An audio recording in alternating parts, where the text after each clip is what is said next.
યોજાઈ રહ્યું છે એના અધ્યક્ષ સ્થાને માન્ય ગુજરાત આમ આદમી પાર્ટીના પ્રદેશ અધ્યક્ષ શ્રી જ્યારે પધાર્યા છે ત્યારે સાહેબશ્રીની માત્ર સાહેબશ્રી અને મહામંત્રીશ્રીનું નામ લઈને મારા કાર્યક્રમનું જે ક્લેરિકલ જે પોસ્ટ છે, કારણ કે જો પદાધિકારીઓનું નામ લેવા જઈશું તો આપણે સસ્તા અનાજની દુકાનમાં લગભગ એને 6 મહિનાથી એ ગામમાં બધા જે હતો દુકાનદાર એનાથી પીડાતા હતા.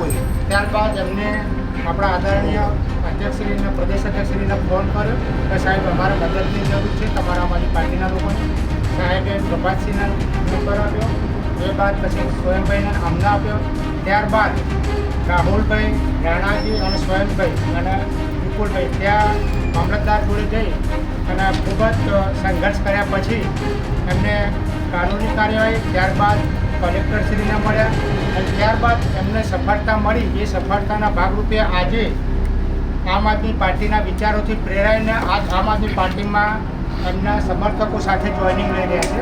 તો આપણે એમને આપવા છે અને પાર્ટીમાં આપણે બધાને મદદરૂપ થાય એવી અભ્યર્થના સાથે આજે એમને જોઈનિંગ આપી છે. એક વચ્ચે રોકી રહ્યો છું બાબુજી એક લીટી થોડીની આ કાર્યક્રમના કોઈ શંખનાદમાં પણ સાહેબ લઈ ગયા શંખનાદ પણ આપણે લઈ ગયા હતા. જબરજસ્ત મોટા ઉપાડે સાહેબ અને એની બહુ મોટી ઇફેક્ટ આવી. અચ્છા, શંખનાદ છે ને, મારી બધાને વિનંતી છે કે વધારે વધારે શેર કરજો. તમારે યુટ્યુબ ઉપર પણ આપણી લિંક આવતી હશે અને જે વોટ્સઅપ પ્લેટ આવે ને એ પણ વધારે શેર કરવી. આજે આપણે મુદ્દો લઈ જઈએ સુરેન્દ્રનગર, બરાબર છે, ખાણવાળો. એટલે ડબલ રોલ કરીને પણ પ્રજાના મુદ્દા છે ને એ અટકવા ના જોઈએ. ચલાઈ ગયું એટલે એ બહુ જ અગત્યનો છે. આવો વિપુલભાઈ.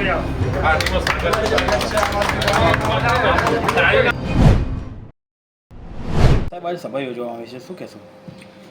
બિલકુલ, આમ આદમી પાર્ટી મિશન વિસ્તાર અંતર્ગત દરેક જિલ્લાઓમાં અમારા પ્રદેશ રાષ્ટ્રીય નેતા ગોપાલભાઈ અને પ્રદેશ મહામંત્રી મનોજભાઈની ઉપસ્થિતિમાં દરેક જિલ્લાઓમાં અમે મિટિંગ કરી રહ્યા છીએ મિશન વિસ્તાર અંતર્ગત, જેમાં આગામી સમયમાં 55,000 બૂથ ઉપર આમ આદમી પાર્ટીના 1 થી 5 બૂથ કાર્યકર્તાઓ મજબૂત જે આમ આદમી પાર્ટીની વિચારધારા સાથે જોડાઈને આવ્યા હોય એમને એક્ટિવેટ કરી શકીએ. સાથે સાથે આગામી ચૂંટણીઓમાં જે ચૂંટણીઓ આવી રહી છે એમાં તાલુકા, જિલ્લા પંચાયત, નગરપાલિકાઓમાં ઉમેદવારો લડવા જે માંગે છે એમની તૈયારીઓ, એમના બાયોડેટાઓ સાથેની ડિસ્કશન અને આગામી 1 વર્ષ સુધી આ પ્રક્રિયા ચાલુ રહે પછી પેજ પરિવાર પ્રમુખની નિયુક્તિઓ સહિતની પણ વ્યવસ્થાઓ જે અમારા મિશન વિસ્તાર અંતર્ગત કરવાની છે એ બાબતે પણ અમે ચર્ચા આ મિટિંગોમાં કરીએ છીએ. દરેક જિલ્લાઓમાં જઈએ છીએ. ભાગરૂપે આજે મહેસાણા આવવાનું થયું છે. મહેસાણામાં તમામ પ્રદેશના, જિલ્લાના, તાલુકાના હોદ્દેદારો સાથે એમનો કામનો રિવ્યૂ, જે વ્યવસ્થાઓમાં કેટલાક નથી, નિષ્ક્રિય છે, એમને કઈ રીતે સક્રિય કરવા અને નવા જે વ્યક્તિઓને જવાબદારીઓ સોંપવી સહિતની બાબતે ચર્ચાઓ કરવામાં આવી છે. અને આગામી સમયમાં મને પૂરો વિશ્વાસ છે કારણ કે આમ આદમી પાર્ટીનો એક સૈનિક, એક કાર્યકર્તા, એક હજારા જેવું છે, પરિવર્તન કરવા માટે તત્પર છે. હું માનું છું કે બીજી પાર્ટીમાં કદાચ કોઈ કોન્ટ્રાક્ટની લાલચે, કોઈ ફસાઈ જવાની લાલચે કે કોઈ આર્થિક લાલચે જોડાતા હોય છે, જ્યારે આમ આદમી પાર્ટીમાં જે કાર્યકર્તાઓ, નિષ્ઠાવાન કાર્યકર્તાઓ, ઈમાનદાર કાર્યકર્તાઓ જોડાય છે એ માત્ર ને માત્ર ગુજરાતના લોકોની સેવા કરવા માટે જોડાય છે. અને એટલા માટે અમે તમામ પદાધિકારીઓ, અમારા સૈનિકોને નવી ઉર્જા મળી રહે, નવી દિશા મળી રહે અને કઈ રીતે આગળની કામગીરી વધારવી, રણનીતિ અંતર્ગત, મિશન વિસ્તાર અંતર્ગત અમે ચર્ચાઓ કરી છે. યશુદાનભાઈ, આગામી ચૂંટણીને અનુલક્ષીને આમ આદમી પાર્ટીના મહત્વના શું મુદ્દા હશે અને કયા મુદ્દે ચૂંટણી લડશે? દરેક ચૂંટણીના અલગ અલગ મુદ્દાઓ હોય છે. એ માન લો કે રાષ્ટ્રીય ચૂંટણી હોય તો અલગ હોય છે, વિધાનસભાની અલગ હોય છે. વિધાનસભાની ચૂંટણીઓ માટે અત્યારથી જ અમે લાગી પડ્યા છીએ. જોકે મારો મેઇન ટાર્ગેટ 2027 છે. 27માં આ વખતે એવા મુદ્દાઓ આવશે, ન ભૂતો ન ભવિષ્યથી. કોઈ પાર્ટીની તાકાત નથી કે અત્યાર સુધી ભારત દેશમાં મુદ્દા લાવ્યા આવશે. એવા મુદ્દાઓ સાથે આગામી વિધાનસભાની ચૂંટણી આમ આદમી પાર્ટી ઉતરવાની છે. પણ એ પહેલાં તાલુકા, જિલ્લા પંચાયતની ચૂંટણી છે, એમાં સ્થાનિક પ્રશ્નો છે. આજે માન લો કે અમે સ્થાનિક પ્રશ્નોની પણ ચર્ચા કરવાના છીએ કે કઈ રીતે લોકોના મુદ્દાઓ ઉઠાવવા. રોડ ખાડા પડી ગયા છે તો કઈ રીતે અમારા કાર્યકર્તાઓ છે એ ભાજપના ઝંડા લઈ અને ખોડે છે, જેથી કરીને ભાજપવાળાને શરમ આવે અને આવનારો જતો વ્યક્તિને ખબર પડે કે આ ભાજપના કારણે એ ભાજપનો ઝંડો ખોડેલો છે એટલે ભાજપનું શાસન છે ને એના કારણે આ ખાડો પડ્યો છે. એટલે એ સહિતની સ્થાનિક પ્રશ્નો અમે જે મહાનગરપાલિકામાં જે ચૂંટણી લાવીશું, મતલબ જુનાગઢ છે અને બીજી પણ આવશે, એમાં નગરરાજ પોલિસી લાવવાના છીએ. જેમાં અત્યાર સુધી શું હોય કે માની લો ભાજપનું કોર્પોરેશન છે અમદાવાદમાં, તો એ મેયર સ્ટેન્ડિંગ કમિટી ચેરમેન એ જ નક્કી કરે કોને કોન્ટ્રાક્ટ આપવું, કેને વાપરવું ને ક્યાં ખર્ચો કરવો. નગરરાજ બિલ એવો છે અમારો કે જેમાં સોસાયટીઓ નક્કી કરશે કે મારે ક્યાં રૂપિયા વાપરવા. અમારા કોર્પોરેટરો સોસાયટી પાસે જશે, મેયરો સોસાયટી પાસે જશે, મિટિંગો કરશે અને સોસાયટીઓ છે એનો લિસ્ટ આપીને એ જ પોતે જ કહેશે કે અહીંયા ખર્ચો કરવાનો. અને એ રીતે લોક ભાગીદારીથી આગામી સમયમાં કામ કરવામાં આવશે. અને એમાં ગેરંટી બોર્ડ લગાડવાના કે ભાઈ આ રોડ છે, આ સીસી રોડ છે, આ 5 વર્ષની ગેરંટી છે, આ કોન્ટ્રાક્ટર છે, આ એનો નંબર છે. આવી રીતે પારદર્શકતાથી અમે કામ કરવાના છીએ. એટલે મને પૂરો વિશ્વાસ છે કે ગુજરાતની જનતા હવે અયોધ્યાની જનતાની જેમ બદલાવ લાવશે. હંમેશા ઇન્ડિયા ગઠબંધન પર જ્યારે દેશ બચાવવાની વાત આવે છે ત્યારે પાર્ટીથી ઉપર દેશ હોય છે. ભાજપને દેશથી ઉપર પાર્ટી છે. અને ભાજપને હરાવવા માટે તમે જુઓ કે 26 પક્ષો બધું ભૂલીને એક થઈ તમે જુઓ 240 ઉપર લાવી દીધી ભાજપ. આજે આગામી સમયમાં પણ અમારા આમ આદમી પાર્ટીના કાર્યકર્તાઓ તાલુકે જિલ્લે જે પણ હશે એની સ્થાનિક સ્વરાજ્યની ચૂંટણીઓ તો હશે અને હજારો સીટો છે. એક સીટ તો છે કદાચ એક સીટ વિધાનસભામાં. એટલે આગામી ચૂંટણીઓમાં પણ માન લો કે ગઠબંધન થાય છે કે જે અમારું શીર્ષ નેતૃત્વ નક્કી કરશે અમે કરીશું, તો અમારો જે બૂથનો માણસ હશે. આજે ઇન્ડિયા ગઠબંધનમાં પણ તમે જુઓ પાટણમાં આમ આદમી પાર્ટી ખૂબ સારું કામ કરી, ડીસામાં બનાસકાંઠામાં પણ ગેનીબેન જીતે આમ આદમી પાર્ટી ખૂબ મહેનત કરી છે. અમારે ત્યાં પણ કોંગ્રેસના કાર્યકર્તાઓ મહેનત કરી છે. એટલે અમારા માટે દેશ ઇમ્પોર્ટન્ટ છે. એટલે અમારા કાર્યકર્તાઓ તો એવું જ ઈચ્છે છે કે સારું સુશાસન આવે. અમારા કાર્યકર્તાઓ ક્યારેક પોતાના સ્વખર્ચે નીકળેલા આ યોદ્ધાઓ છે આમ આદમી પાર્ટીના કે જેમણે ચૂંટણી લડવા માટે નહીં, સત્તા મેળવવા માટે નહીં, પરંતુ સત્તા પરિવર્તન કરવા માટે અને સત્તા પરિવર્તનમાં એ પોતે ખિસકોલી બને, ભગવાન રામના પ્રિય બનવાનું, એના માટેની આ તૈયારીઓ છે. એટલે કાર્યકર્તાઓ પણ અમે જે આદેશ કરીશું એ શિરમાન્ય રાખે છે. અમારે પણ જે શીર્ષ નેતૃત્વ કરશે એ શિરમાન્ય છે અને ખૂબ સમજણપૂર્વક આગળ વધીશું. એટલે કોઈ ચિંતાનું કારણ નહીં.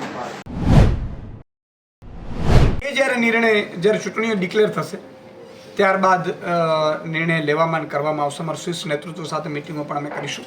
પણ અલ્ટિમેટલી અમારો લક્ષ્ય એ છે કે ગુજરાતની જનતાને ભ્રષ્ટાચારની ભાજપથી બચાવવું.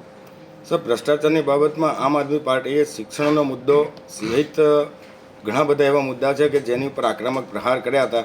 તો આ મુદ્દે આપ શું કહેવા માંગો છો? નહીં, શિક્ષણનો તો બેડા ગર્ક કરી દીધું ભાજપે. અને ભગવાન કરે, મેં પહેલા જ કહ્યું હતું 2022માં કે 5 વર્ષ આવ્યા તો ભાજપ ખતમ કરી દેશે. અને કરી નાખ્યું. તમે જુઓ અત્યારે 25,000 વિદ્યાર્થીઓ એવા છે કે જેમને ખાનગીમાં નાખવાનું ષડયંત્ર ભાજપે કરી નાખ્યું. ધીરે સરકારી શાળાઓ 2027 સુધી ખતમ કરી દેશે ભાઈ. અમારે તો ફરીથી 27 ફરીથી આઝાદી પહેલાની જે સ્થિતિ હતી ને એ સ્થિતિઓ ભાજપ લાવીને રાખી દીધી. અત્યારે તમને આશ્ચર્ય થશે, માનનીય છેત્રભાઈ વસાવાએ હમણાં રેડો પાડી છે. એકલવ્ય શાળા છે, ઉમરગામથી અંબાજી સુધી 100 એકલવ્ય શાળાઓ ચાલુ કરવામાં આવી છે, જેમાં આદિવાસી બાળકોને સારું શિક્ષણ આપવાનું મોડેલ છે. તમને આશ્ચર્ય થશે, બધી કોઈ એક સંસ્થા છે ભાજપની સંલગ્ન સંસ્થા છે, એના જ બધા હિન્દી ભાષી ટીચરો અહીંયા મૂકી દીધા. હવે આદિવાસી બાળકોને હિન્દી કોણ ભણાવશે? ગુજરાતી ભણાવતા તો આવડતું જ નથી. એટલે બેડા ગર્ક કરી દીધું છે શિક્ષણનું. એટલે જ હું કહું છું કે ખાસ કરીને સિટીની પબ્લિકને કે તમારે તમારા બાળકને જો ખાનગી શાળામાં મોકલવું પડતું હોય તો એ ભાજપના કારણે મોકલવું પડે છે. એની જે ફી ભરવી પડે છે તો એ ભાજપના કારણે ભરવી પડે છે. એનો એક જ ઇલાજ છે, ભાજપને લાત મારો, સારી સ્કૂલ મેળવો. ભાજપને લાત મારો, સારી હોસ્પિટલ મેળવો. ભાજપને લાત મારો, સારું ભ્રષ્ટાચાર મુક્ત શાસન મેળવો. થોડા સમય પહેલાં અંકલેશ્વરનો એક સોશિયલ મીડિયામાં વિડીયો વાયરલ થયો હતો બેરોજગાર દેવા એક સીટ માટે હજારોની પબ્લિક ઉપટી. શું કહેશો તેના વિશે? હું એ જ કહું છું કે મને બહુ આશ્ચર્ય થશે કે 30 વર્ષથી ભાજપને યુવાનો, મહિલાઓ, એમના મમ્મી પપ્પાઓ, એના કાકા કાકી, માસા માસીઓ બધાએ મત આપ્યા, ખોબલે મત આપ્યા. તાલુકા પંચાયતમાં આપ્યા, જિલ્લા પંચાયતમાં આપ્યા, નગરપાલિકામાં આપ્યા, મહાનગરપાલિકામાં આપ્યા, વિધાનસભામાં આપ્યા અને સાંસદમાં પણ આપ્યા. નરેન્દ્રભાઈની જવાબદારી છે કે નરેન્દ્રભાઈએ પોતાના નામે મત મેળવ્યા. અત્યારે મહારાષ્ટ્રમાં ભાજપની સરકારે 12 પાસ યુવાનોને 6,000 રૂપિયા આપવાની વાત કરી. ડિપ્લોમા યુવાનો જે પાસ છે એને 8,000 રૂપિયા આપવાની વાત કરી અને ગ્રેજ્યુએશન પાસ છે એને 10,000 રૂપિયા આપવાની વાત કરી. આજ પહેલાં 3 મહિના પહેલાં મહારાષ્ટ્રમાં ભાજપની સરકારે મહિલાઓને 1,500 રૂપિયા મહિને આપવાની વાત કરી.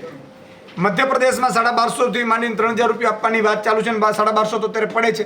રાજસ્થાનમાં મહિલાઓને 450 રૂપિયા ગેસનો સિલિન્ડર આપે છે. તો મારે એ કહેવું છે કે અહીંયા જ્યારે અરવિંદ કેજરીવાલજી મહિલાને 1,000 રૂપિયા આપવાની વાત કરી હતી મહિને, ત્યારે નરેન્દ્રભાઈએ એવું કીધું કે આ રેવડી છે.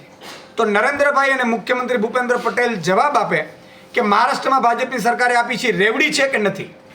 જો રેવડી હોય તો એને બંધ કરાવો.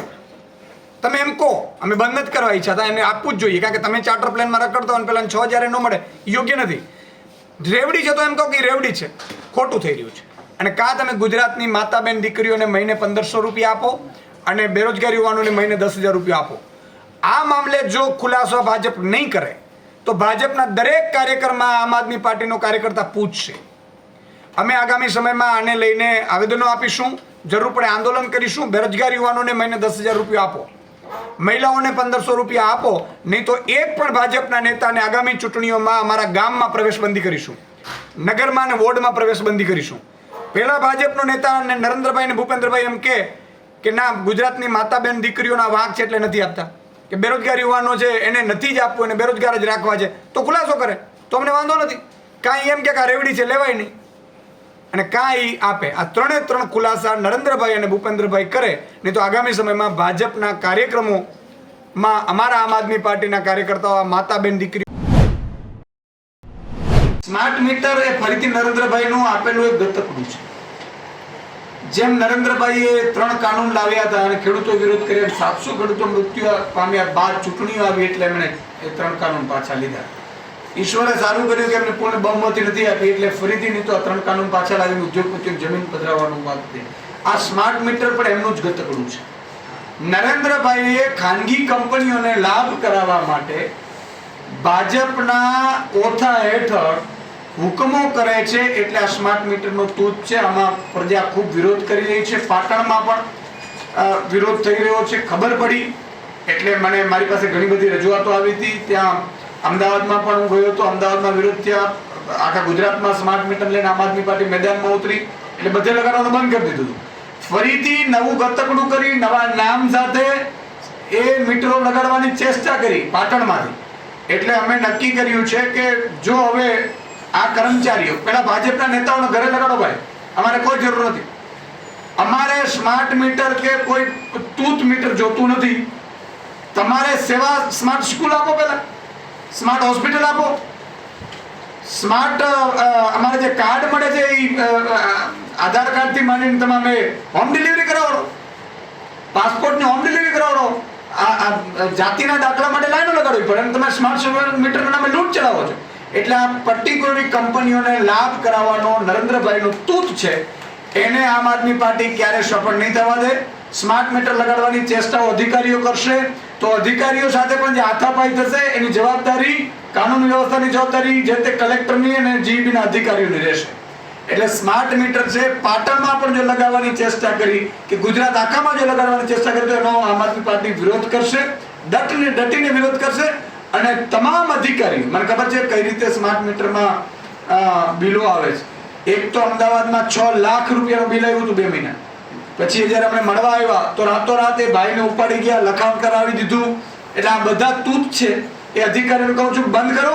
તમે ખાડા પુરાવાનું સ્માર્ટ કરો, પહેલા નગરપાલિકાઓ સ્માર્ટ બનાવો, મહાનગરપાલિકા સ્માર્ટ બનાવો, સ્કૂલો સ્માર્ટ બનાવો.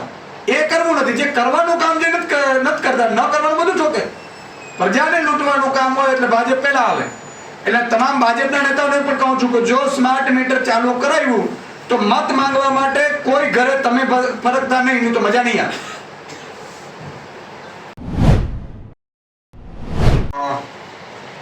આમ આદમી પાર્ટી અત્યારે મિશન વિસ્તાર અંતર્ગત તમામ જિલ્લાઓમાં અમારા હોદ્દેદારો, પદાધિકારીઓ, તાલુકા જિલ્લાના હોદ્દેદારો સાથે મીટિંગ કરી રહી છે.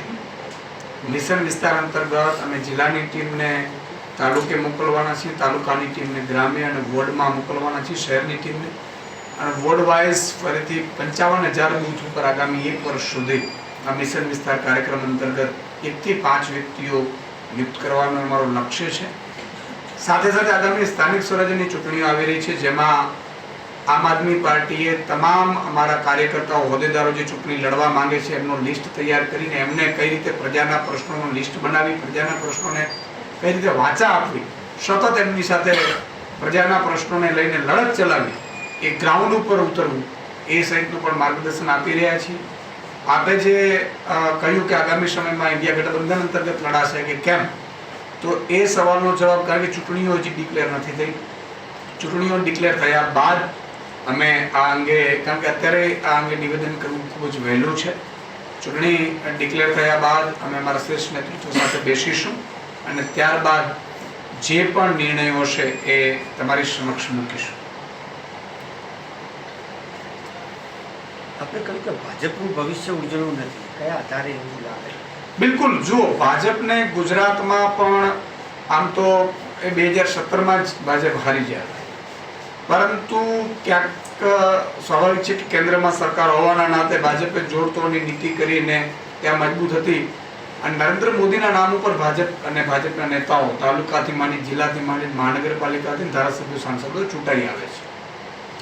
હવે આપણે જોયું હશે કે ભાજપ જ નરેન્દ્રભાઈનું નામ આગળ નહીં કરે.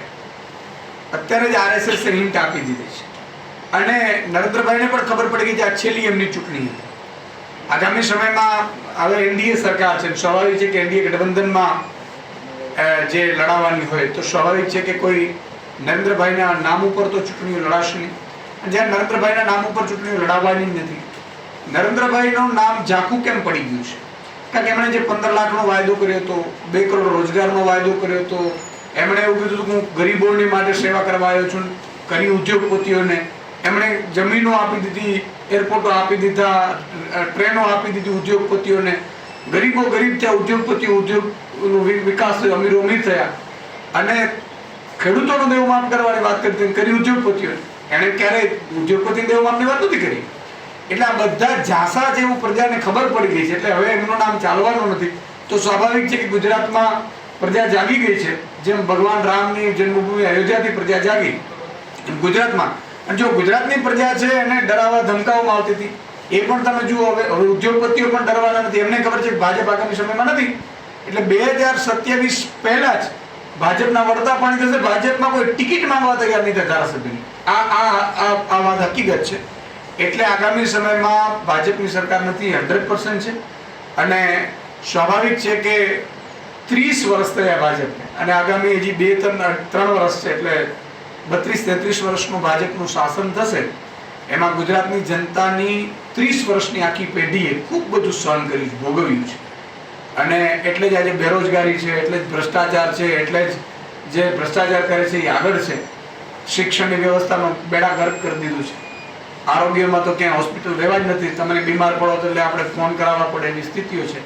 એટલે આ બધું છે, એટલે લોકો ત્રાહિમામ પોકારી ગયા છે અને એટલા માટે હું કહું છું ભાજપ આગળ નહીં આવે.